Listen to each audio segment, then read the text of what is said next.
सबको लगता है कि बंगाल चुनाव के दौरान कई जगह पर हिंसा और मारपीट जैसी घटनाएं देखी जा रही हैं, लेकिन इसी बीच टीएमसी के एक उम्मीदवार द्वारा भारत के सीआरपीएफ के जवानों पर उनको धमकी दिया गया है। दोस्तों, सबसे बड़ा सवाल उठता है कि आखिर सीआरपीएफ के जवानों को इतनी भद्दी गालियां और धमकी क्यों दी गई हैं? आखिर कौन सी वजह थी कि वह टीएमसी उम्मीदवार भड़क कर ऐसी घटनाओं को अंजाम दे रहा है? आइए देखते हैं कि आखिर पूरा मामला क्या है। जैसा कि आप सभी को पता होगा कि बंगाल में चुनाव का दौर चल रहा है और वहां पर बड़े पैमाने पर महिलाएं वहां पर ममता बनर्जी को वोटिंग करने के लिए घर से बाहर निकल रही हैं।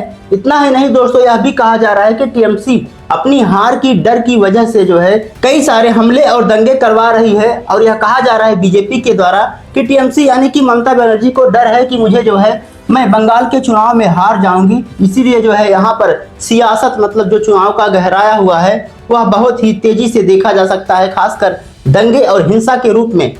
लेकिन दोस्तों, जिस प्रकार से सीआरपीएफ के जवानों पर टीएमसी के एक उम्मीदवार ने इतनी बड़ी धमकी दी है, तो कई सारे सवाल आपके मन में उठ रहे होंगे कि आखिर यह धमकी क्यों दिया गया है? क्या यही राजनीति है? क्या चुनाव इसी प्रकार से किया जाता है? वही सेना जो हमारे देश की रक्षा करते हैं, बॉर्डरों पर खड़े रहते हैं 24 घंटे, तो क्या ऐसे सेनाओं को टीएमसी के उम्मीदवार द्वारा जिस प्रकार से धमकी दिया गया था, भद्दी भद्दी गालियां दी गई थी, क्या वह सही था? जैसा कि बीजेपी के जो उम्मीदवार हैं वह टीएमसी पर आरोप लगा रहे हैं और कह रहे हैं भाई साहब, जिस तरीके से देखने को मिल रहा है ना, उनका नाम दिलीप घोष है और वह बीजेपी के उम्मीदवार हैं और वहां पर बंगाल चुनाव में चुनाव लड़ रहे हैं। और वही आरोप लगाते हैं कि टीएमसी डर रही है और बीजेपी आने की वजह से यहाँ पर दंगे और हिंसा करवाई जा रही है ममता बनर्जी के द्वारा। इसके अलावा दोस्तों, सबसे बड़ा आरोप टीएमसी द्वारा बीजेपी पर यह लगाया जा रहा है कि वहां पर ईवीएम की खराबी देखी जा रही है और जो वोटर अपना वोट बीजेपी को देने के बजाय टीएमसी को दे रहे हैं, उनका भी वोट टीएमसी को नहीं बल्कि बीजेपी को जा रहा है। तो इसीलिए कई जगह पर छिटपुट घटनाएं दंगे और हिंसा के रूप में देखा गया था। तो सवाल यह है कि दोस्तों, क्या यह सही है एक सही लोकतंत्र के लिए? क्या यही लोकतंत्र की निशानी है? इसके अलावा दोस्तों, आपको शायद पता होगा कि किस प्रकार से वहां पर कई सारे दंगे और हिंसा देखा जा रहा है और यह भी कहा जा रहा है कि वहां पर जिस तरीके से दंगे और हिंसा देखा गया था, तो जो वहां पर सीआरपीएफ के जवान थे और पुलिस बल थे, उनको लाठी चार्ज तक करना पड़ गया था। इतना ही नहीं दोस्तों, सबसे चौंकाने वाली बात यह है कि बीजेपी के जो उम्मीदवार थे शुभेंदु सरकार, उन पर भी दौड़ा दौड़ा कर मारने का आरोप लगाया गया है। इसका वीडियो भी आपने शायद देखा होगा, जो काफी तेजी से वायरल हुआ था और कहा जा रहा था कि टीएमसी के गुंडे यानी कि माफिया लोग इस प्रकार की घटनाओं को अंजाम दे रहे हैं। तो सवाल यह है कि दोस्तों, क्या एक चुनाव सही तरीके से करवाया जा रहा है बंगाल में या फिर नहीं? क्या टीएमसी वहां पर मारपीट या फिर हिंसा करवा रही है? तो इस बात को लेकर ममता बनर्जी ने इन सभी आरोपों को खारिज कर दिया और कहा कि यह बीजेपी झूठा आरोप लगा रही है। और इसी बीच बंगाल चुनाव के प्रचार के दौरान अरविंद केजरीवाल ममता बनर्जी से हाथ मिला लिए हैं और ममता बनर्जी के समर्थन में वोट मांग रहे हैं और उनका चुनाव प्रसार कर रहे हैं और कह रहे हैं कि भाई साहब, जिस तरीके से लगभग 35 लाख से ज्यादा सीआरपीएफ और पुलिस बल तैनात किया गया है बंगाल में, क्या बंगाल के लोग आतंकवादी हैं?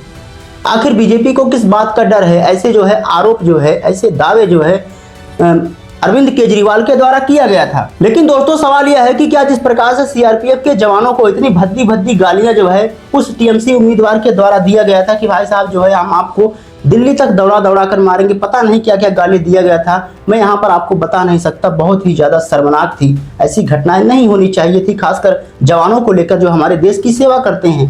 वो अपने आप में कई सारे सवाल खड़े करता है कि क्या यही लोकतंत्र है? बहरहाल, आइए देखते हैं कि आखिर टीएमसी उम्मीदवार के द्वारा ऐसी घटनाएं क्यों की जा रही थी, आखिर इसके पीछे क्या कारण रही होगी।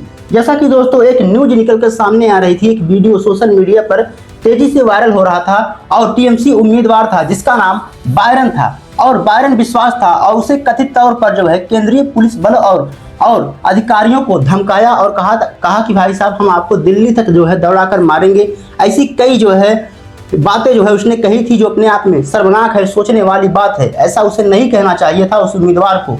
कुछ भी हो जाए, लेकिन पुलिस को और खासकर सीआरपीएफ के जवानों पर इतनी भद्दी भद्दी गालियां नहीं देनी चाहिए थी। हालांकि उसे चुनाव आयुक्त ने उस पर जो है कार्रवाई दर्ज कर लिया है और FIR भी दर्ज करवा दिया गया है। और ऐसी घटनाओं को देखते हुए कई अधिकारियों और पुलिसों को जो है वहां पर निलंबित करने का भी निर्देश दे दिया गया है। दोस्तों, सबसे चौंकाने वाली बात यह है कि बायरन बिश्वास पहले जो है कांग्रेस में हुआ करता था, लेकिन इसने जो है 2023 में 29 मई 2023 में इसने जो है TMC ज्वाइन कर लिया था, यानी कि तृणमूल कांग्रेस ममता बनर्जी की पार्टी में शामिल हो गया था। हालांकि जितने भी आरोप लगाए गए हैं ममता बनर्जी ने उन सभी का खंडन किया है और कहा है कि बीजेपी के इसके पीछे बहुत बड़ी चाल है, ऐसी कोई भी घटनाएं नहीं हुई हैं। लेकिन दोस्तों, जिस प्रकार से सोशल मीडिया पर वीडियो तेजी से वायरल हो रहा है वह जो है अपने आप में कई सारे सवाल खड़े करता है कि जो है इस प्रकार से क्या देना चाहिए था गाली, खासकर CRPF के जवानों को जो हमारे देश की सेवा करते हैं। इतना ही नहीं दोस्तों, वह बायरन बिश्वास जो TMC का उम्मीदवार था, कहा कि भाई साहब हम खाल उधेड़ लेंगे। पता नहीं क्या क्या गालियां उसने दे रहा था, जबकि उसे नहीं देना चाहिए था। और CRPF के जवानों पर हमला भी करने की कोशिश की गई थी कई जगहों पर। तो क्या जिस प्रकार से बंगाल में चुनाव हो रहा है, क्या वह सही तरीके से हो भी रहा है या फिर नहीं? आखिर ऐसी घटनाएं क्यों घट रही हैं? कमेंट बॉक्स में जरूर बताइएगा। मिलते हैं अगली वीडियो में, तब तक के लिए जय हिंद, जय भारत।